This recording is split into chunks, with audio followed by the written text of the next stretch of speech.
Rev up your engines!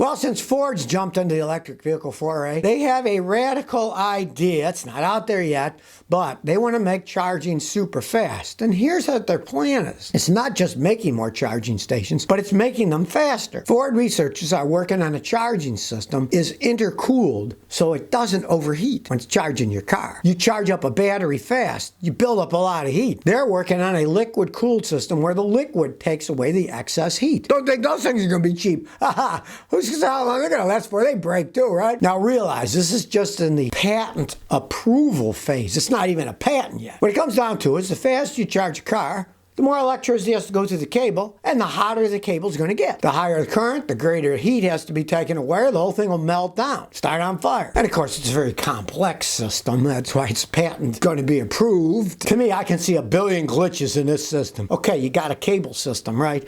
And that's going to cool it down internally. You're still plugging the thing into your car, right? And your car's got cables in it. What's going to keep those cables from getting hot? The wires in your car are going to overheat too. I mean, and it's only in the patent approval. But, everybody's into this. Got to make it faster. Got to make it convenient for people. I can see so many problems occurring. Fires with that. Somebody will have an old electric car. They'll plug one of these in, and it's cool. But when it gets into that car, hundreds of amps into something. That's a lot of power. Any little glitch, dirty terminals where you plug it in, that could start a fire. I mean, I could see nothing but disaster with these systems that these people are planning on making. But it makes electric cars look better. It's coming soon.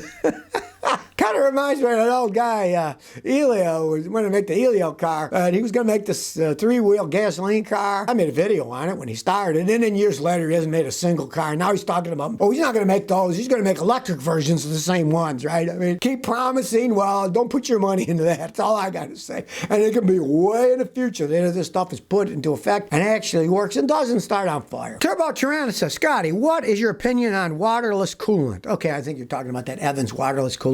It's more of a jelly thing that you put in. Theoretically, it works perfectly fine. And rich guys use it in their fancy cars and stuff, because it won't decompose as fast as regular antifreeze. You don't have to ever worry about it freezing, and supposedly it dissipates heat better and stuff. But for the vast majority of people, it's a stupid thing. It costs a fortune. Anytime you get a leak, you got to buy the expensive stuff. What if it's not around where you are? Then what are you going to do? You're going to have to emergency flush the whole system, put regular coolant in it. I mean, it's okay if you're, Jay Leno or somebody and you got all this money you don't know what to do with. You got so many cars, you could drive a different one every day and not run out. But for normal people, it's kind of stupid. It's expensive. It does work, but, look at all the downsides to it. You'd have to retrofit the whole system. And of course, no one really knows what the impact is in long-term use on, let's say, some modern cars that might have 2 or 3 thermostats. It might change the flow rate then versus regular water coolant. Who knows? The engineers design these cooling systems to be efficient, to get the best gas mileage, to waste the least amount of heat in modern cars. And adding something like that's an unknown into an engineer's equation, it's probably not a smart thing to do. Darwish89 says, I'm planning to start a spare parts business. I'm planning to do a used car parts import shop outside the U.S. I'd like information about it. What do you think? You are crazy. The car parts business is so ultra competitive, and the corporations have taken most of it over. And there's so many different cars. So many different parts, trying to figure out what you'd have to have in inventory, what you'd buy, what you'd sell. It would probably give you an immense headache. Now, I've been working on cars for 53 years, 54 now. I just had a birthday, right? So I'm glad that I fixed them and I didn't sell parts. The parts margins are getting lower and lower. That's why most places you go, you see Chinese parts, because they save so much money getting stuff from China and marking it up that they can make a profit. If they were selling higher end parts that cost a lot more, one, they wouldn't sell as many because people always buy the cheapest thing, and the markup is less, so they don't make as much profit. So they'll buy the cheapest and sell the highest price for the cheapest stuff they can buy. And you're competing with this kind of stuff in the business world. I personally wouldn't touch something like that in a 10-foot pole anymore. It's massive volume. Places like AutoZones. I know guys that work there, they go to China and they check out on the factories and they cut deals with the Chinese making stuff, import, export, and then they got to check what's the quality of this company. If that's bad, then they got to buy it from somebody else. And if you're planning on starting something like this, and you did say used too, and when you're talking about used parts, you don't know if it's going to fit. You don't know if it's any good. I know a guy used to sell used motorcycle parts, and he had more headaches people wouldn't know what they wanted. He'd send them the right part. They'd say it doesn't fit. It's the wrong part because they gave him the wrong information. Or he had a whole junkyard of used motorcycles. He didn't know if half the parts he was selling were good anyways, and they might not work. So not a business I'd advise anybody to get into these days, unless you like headaches. 56 DJ says, my 2004 Taurus has a P0191 code. I've replaced fuel injection pressure sensor 4 times. Is there something else that could cause junky parts? I've run out of different brands to try. Okay, well, 1. Only use the OEM. Don't try different brands.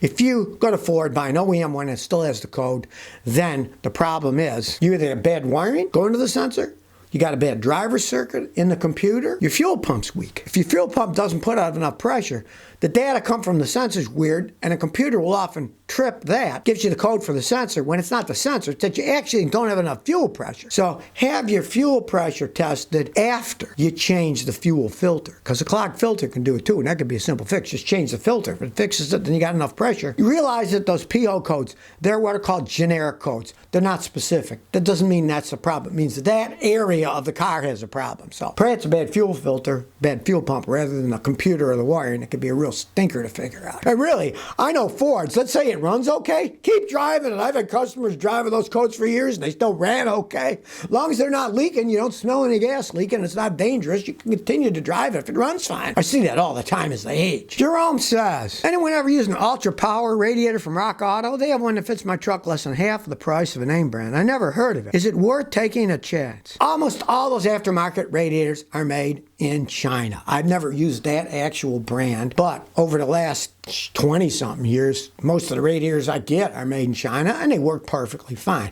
I don't know that particular brand. You never know. Just understand, modern radiators are pretty simple. They got an aluminum core, plastic tops, and a machine crimps the aluminum to the plastic. It is not rocket science technology. Any simple company can build that stuff. And as long as it fits on your car and works, now if there's bad quality control and they don't make the aluminum right and the fins clog up and overheat, yeah, you're going to have a problem. There's no arguing that. I haven't heard of that particular one, but like I say, for the last 20-something years, I've been using just about all Chinese radiators. And the companies I buy them from, I have never had a problem other than once in a blue moon, they don't actually fit the vehicle because they gave me the wrong one. And then I go back and they give me the right one and it works. You got to find out, is it a quality company or not? You'd be gambling. There's no arguing that. You're gambling. I've never tried that particular brand, but from my experience, the stuff made in China, most of it's all made in the same place anyways. I got 6 electric bicycles, right? They all have the same motors, the same brakes, the same Shimano derailleurs for the gears, to pedal them when you're not using the electric parts of the electric bicycles. So I'm assuming it would probably be okay because all the ones I bought from China worked. Well, if you think people are doing crazy things today with the pandemic in their homes thinking of what to do, in the past people were crazy too. Check this out. The guy was nicknamed the Hell Rider and he had an aircraft V8 motorcycle that he raced at Daytona. This was before they even put a brick down at Indianapolis 500. That wasn't even built yet. It used a Curtiss V8 airplane engine. It was basically an airplane on 2 wheels. It's now in the Smithsonian Museum, the actual motorcycle. And he took it out to the Daytona Flats in 1907. Now, more than half of the weight of this motorcycle was the engine. It was a 4397cc, 90-degree V8 engine. It had 2 carburetors, one for each bank, one for that 4, one for that 4. And it put out a whopping 40 horsepower. They got motorcycles that do 300 horsepower now. 40 horsepower was a lot back in the day, especially on a motorcycle. And it had a sawtooth direct gear to the back. No chain on this baby. It didn't have any suspension at all. And the brake, they said, was about as good as a mild headwind blowing at you. You just kind of glided to a stop. But Glenn Curtiss, who was known as the Hell Rider, drove that thing into the record books. He took this thing to over 136 miles an hour, making him the fastest man on the planet. Back in those days, that was even faster than the airplanes went. And the trains. It was the fastest man on earth on this crazy motorcycle with a V8 Curtiss airplane engine in it. But since the brake didn't do much, it took him 2 miles to stop once he reached the speed. 2 miles. Not exactly a good thing to drive in traffic, right? Now, this V8 engine was originally made for a dirigible, to power the big, lighter-than-air dirigibles, and they had motors, too, and this was supposed to be one of them, 2 motors that powered the thing. But he put it on a motorcycle, so you think people are crazy today? Look at that back then. He had a motorcycle that went faster than the fastest plane, so... He's long gone, but hey, may his spirit live on. So if you never want to miss another one of my new car repair videos, remember to ring that bell.